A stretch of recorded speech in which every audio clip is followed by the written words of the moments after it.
Muy buenas tardes. Este video se realiza con el objetivo de mostrar la instalación del software Scilab que se está trabajando dentro del curso, y además de eso mostrar algunas funciones que trae el programa junto con unos comandos que se van a utilizar dentro de unos editores de texto para poder hacer un uso adecuado de este programa, de este software. Entonces les recuerdo nuevamente, este es un software que se llama Scilab, que se utiliza mucho en los ambientes de ingeniería, programas de ingeniería, y tiene como objetivo ayudar a solucionar problemas tanto matemáticos como de algunas otras ramas de la física, como la electricidad, la electrónica. Lo primero que vamos a hacer, entonces, vamos a instalar el programa Scilab. En este caso yo lo tengo por acá guardado en una carpeta que se llama descargas.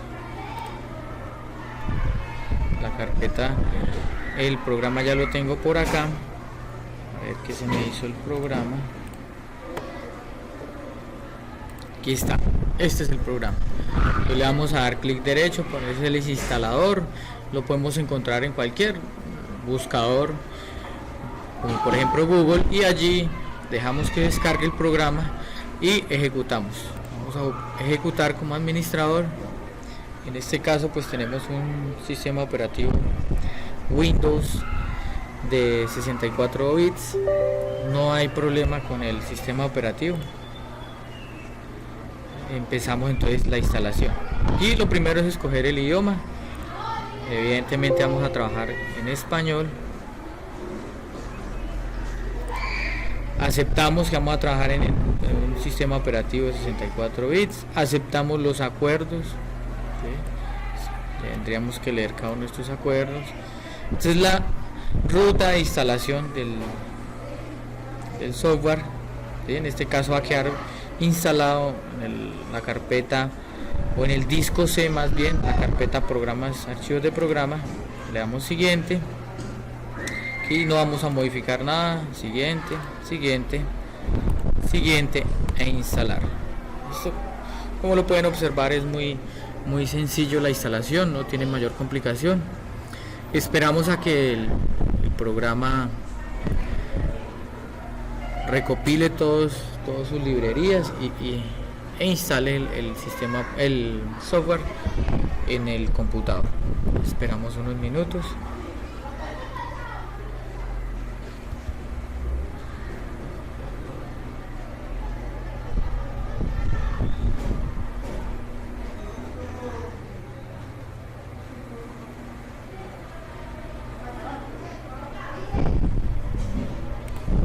Ya casi va a terminar. Muy bien, ya tenemos el software instalado. Aquí nos dice que la instalación ha completado. Simplemente le vamos a dar finalizar y eso es todo el proceso. Bien, aquí se nos va a ejecutar el programa. Ya lo tenemos aquí en el escritorio.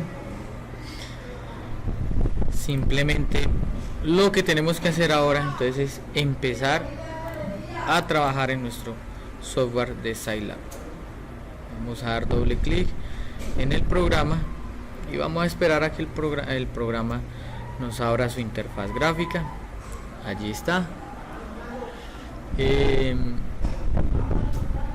Este programa se parece mucho al software MATLAB, solamente que pues tiene algunas limitaciones con respecto a MATLAB, pero principalmente pues cumple las mismas funciones. Obviamente MATLAB es un software mucho más avanzado, con muchas más librerías, y eso permite que pues sea más usado en otros ambientes un poco más avanzados. En cuanto al programa, tenemos lo siguiente: tenemos archivo, tenemos editar, control, aplicaciones. ¿Listo? Allí podemos abrir, dentro de archivo tenemos cargar entorno, abrir archivo, guardar entorno, editar, las mismas funciones otros programas, control y aplicaciones.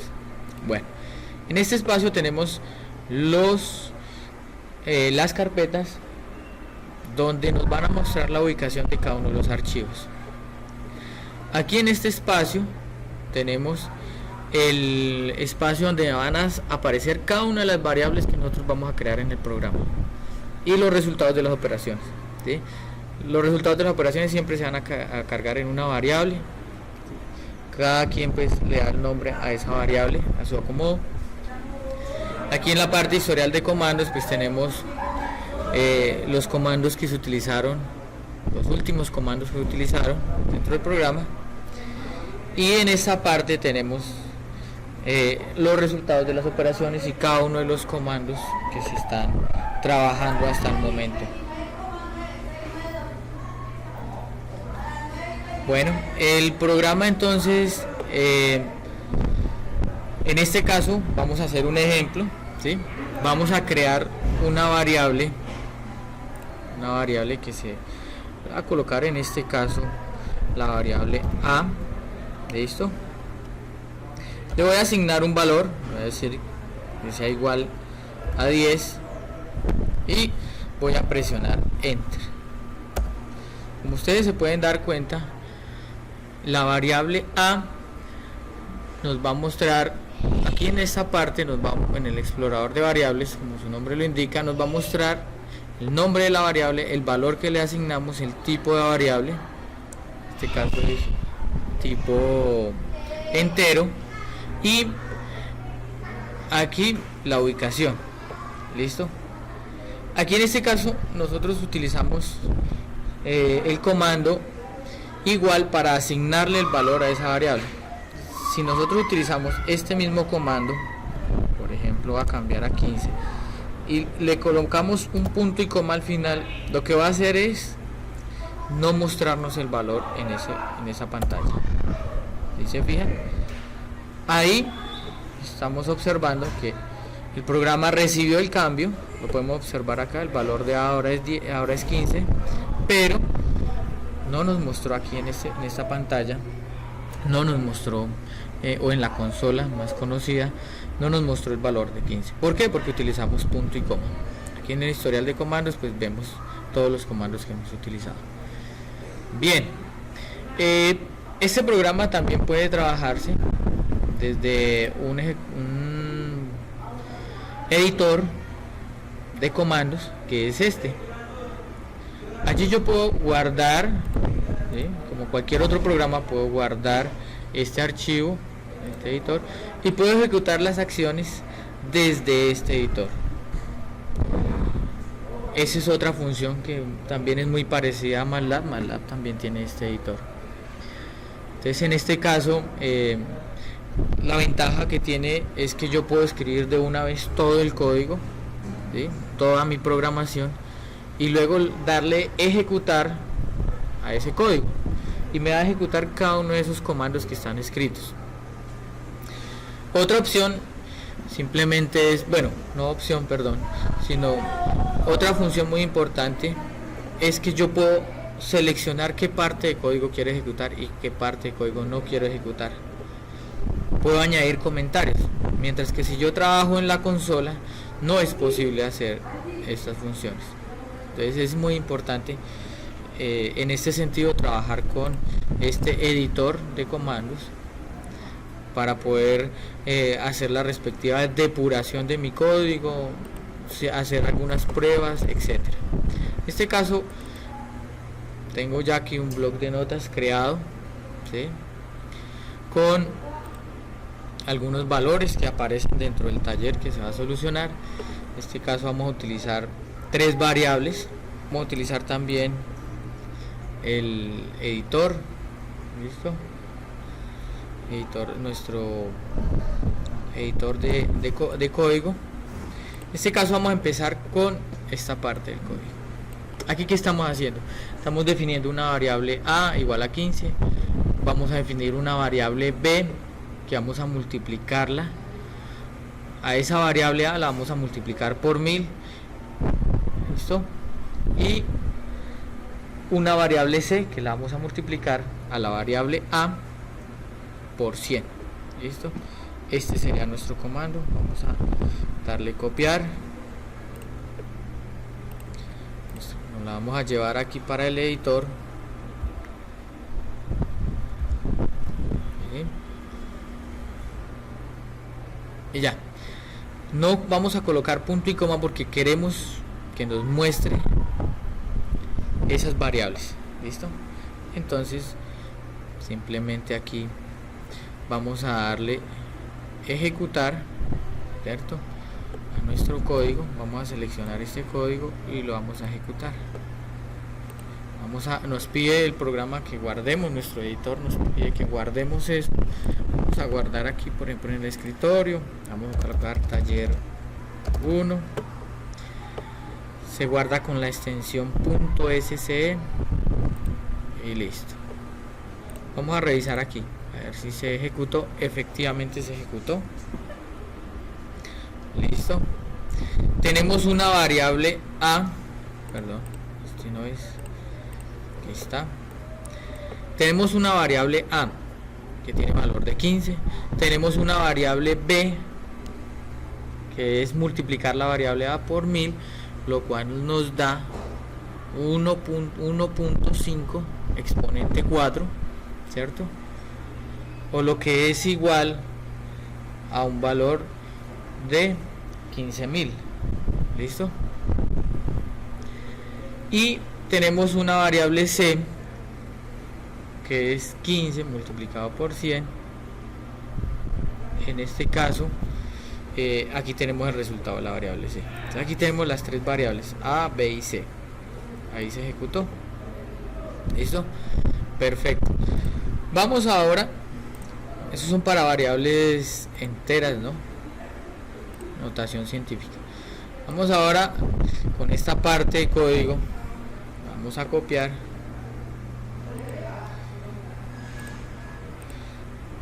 Y vamos a dejar un espacio acá. Vamos a pegar este código. Tenemos un valor R1, digámoslo así, que es una resistencia. ¿De cuánto? De 30.000 ohmios. Ahí está 30.000. Aquí tenemos una variable K1 que va a hacer dividir esa variable R1 entre 1000. Y tenemos una variable M1, K1 sería en kilo ohmios, ¿cierto? Esa resistencia, pero ahora en kilo ohmios. Y M sería esa resistencia, pero en mega ohmios. Por eso la R1 para el caso de K1 la vamos a dividir entre 1000.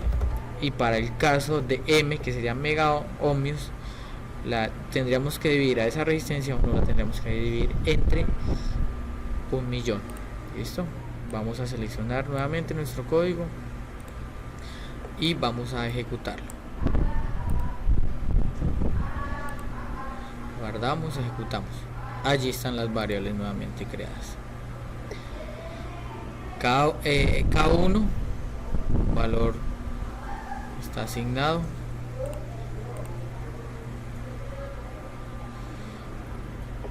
Aquí tenemos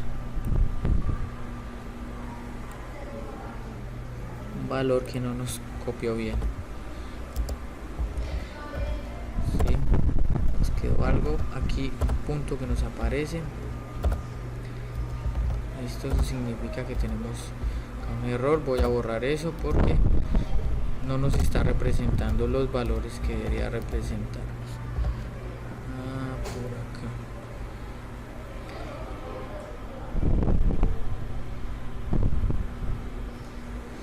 Vamos a borrar esto.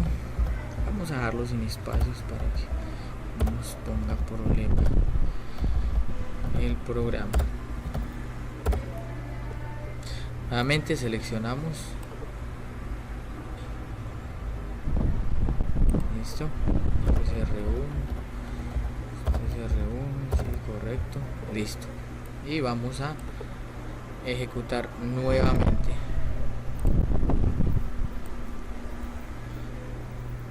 Listo.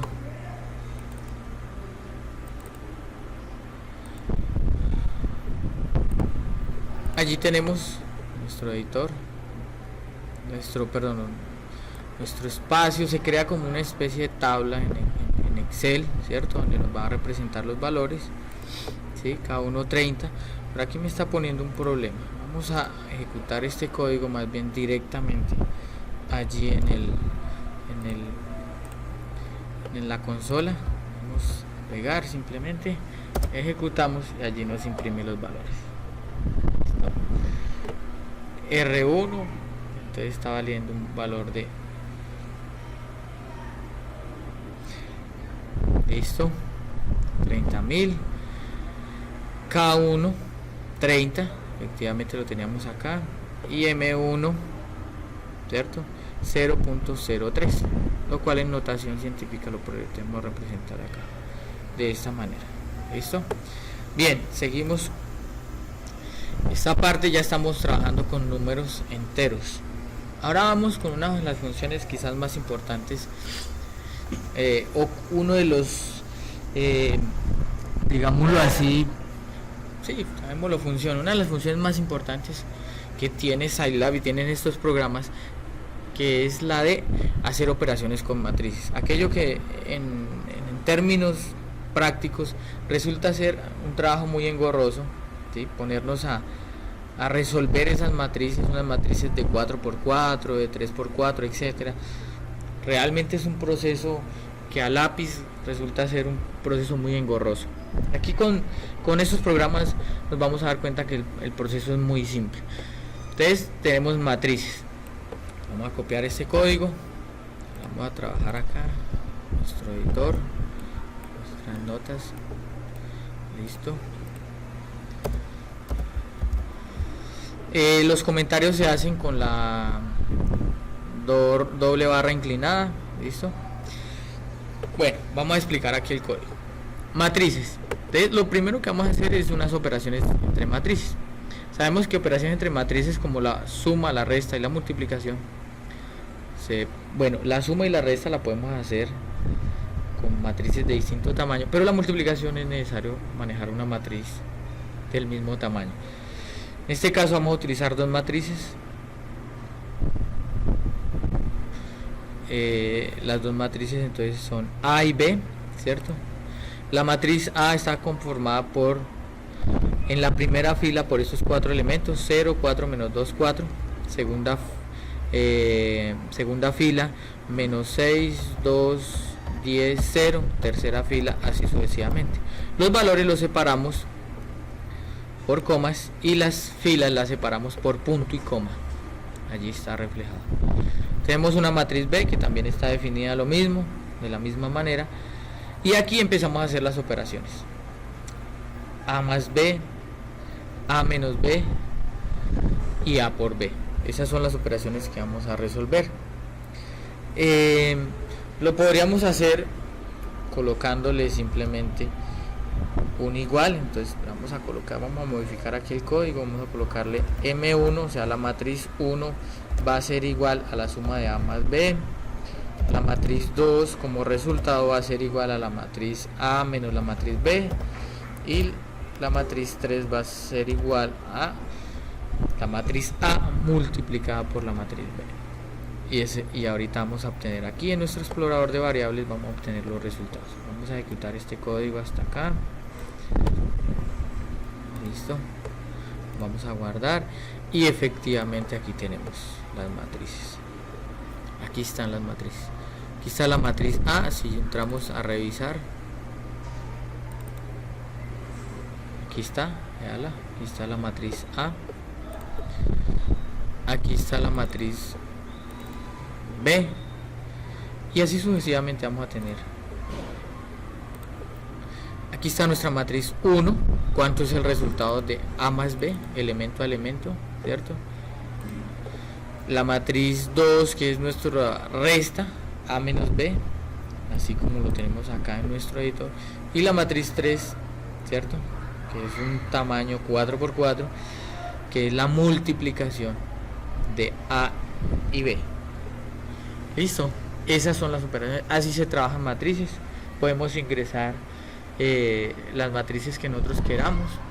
Eso sí, teniendo en cuenta cómo es que se debe realizar cada una de esas operaciones, es decir, teniendo en cuenta los tamaños de la matriz.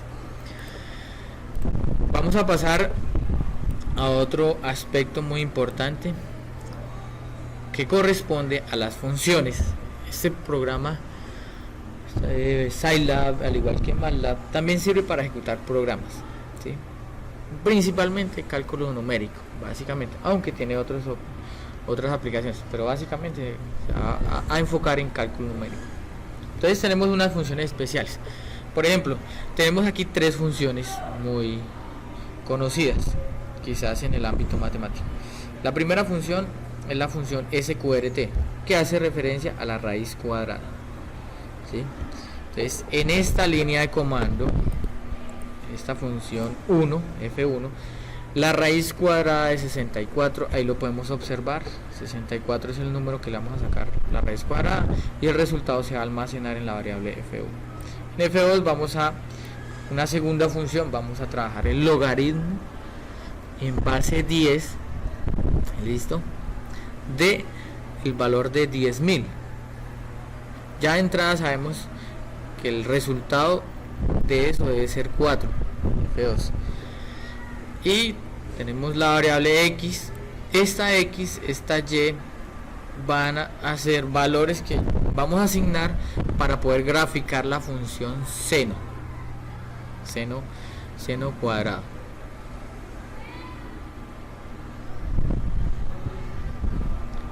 ¿Listo? Entonces, X está definida por tres valores. Entonces, primero va a empezar en el valor 0.01. Ese es mi primer valor que va a empezar a tomar.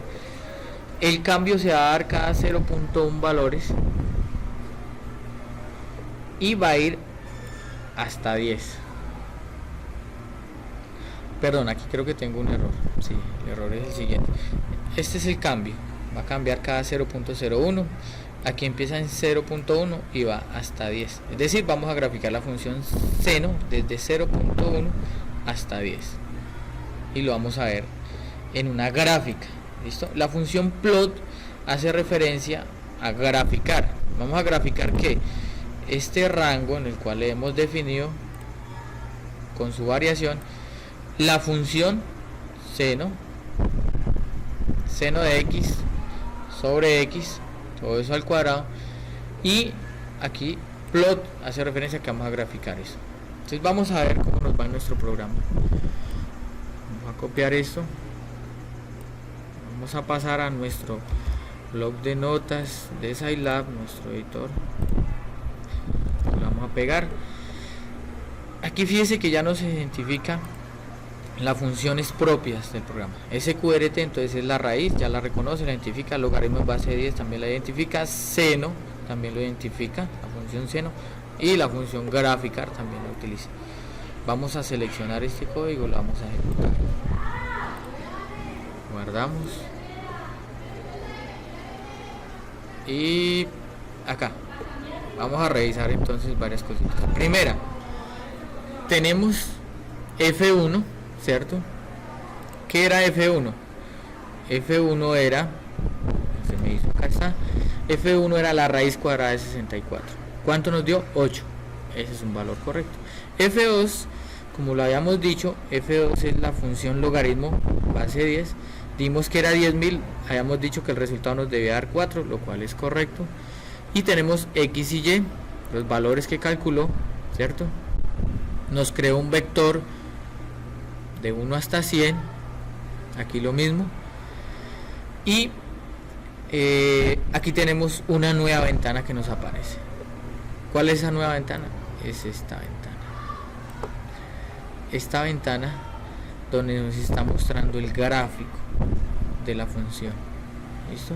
Allí yo también puedo hacer algunos cambios, puedo limpiar la figura, puedo cambiar algunas propiedades de los ejes, ¿cierto?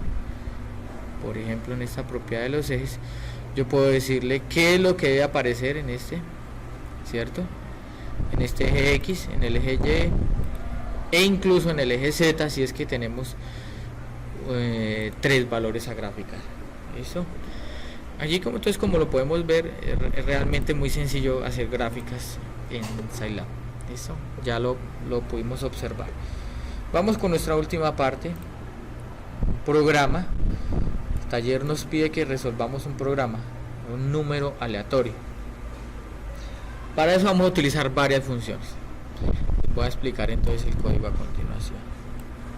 Entonces voy a pasar para acá nuestro editor, vamos a dejarlo con espacio y vamos a trabajar.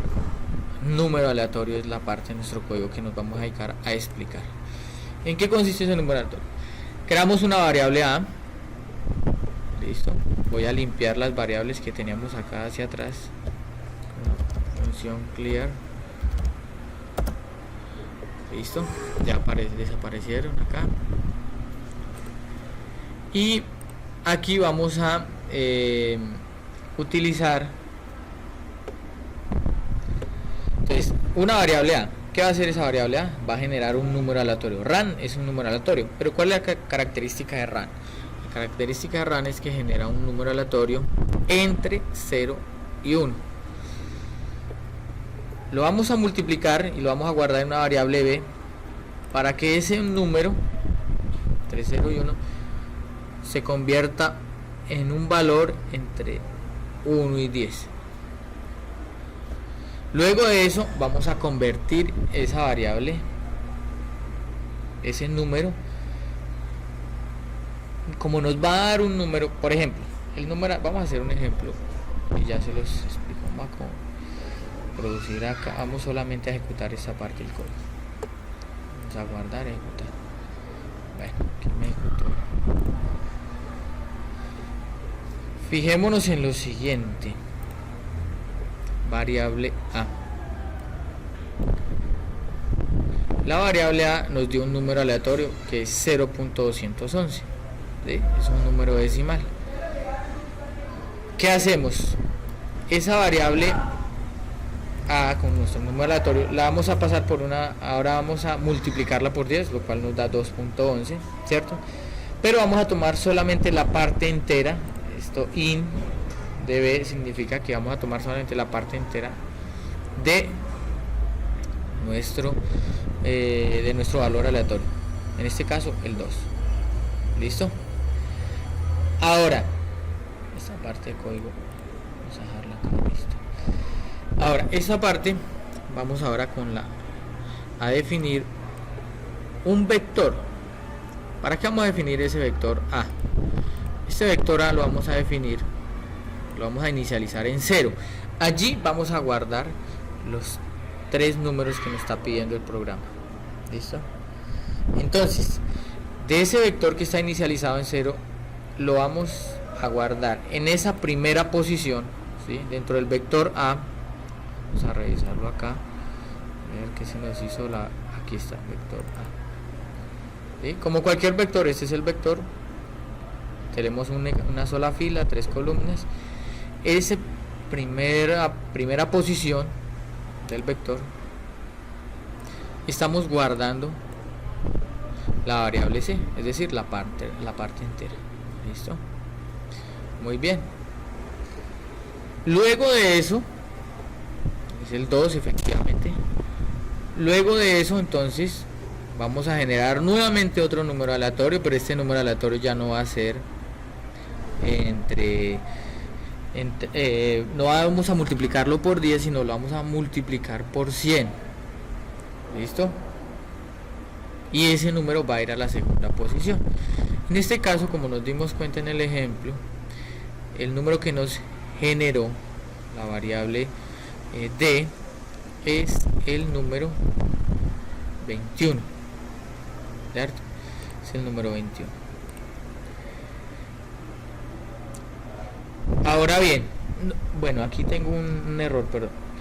Este número aleatorio no lo vamos a generar nuevamente, perdón. Este número aleatorio, lo que estamos haciendo es, el número aleatorio, lo tenemos en la variable A, lo estamos multiplicando por 100. ¿Sí? Es el mismo número, pero lo estamos multiplicando por 100. Luego de eso, que lo multiplicamos por 100, ¿sí? Le vamos a restar. Recordemos inicialmente que el número aleatorio que habíamos generado era el 0.211, ¿sí?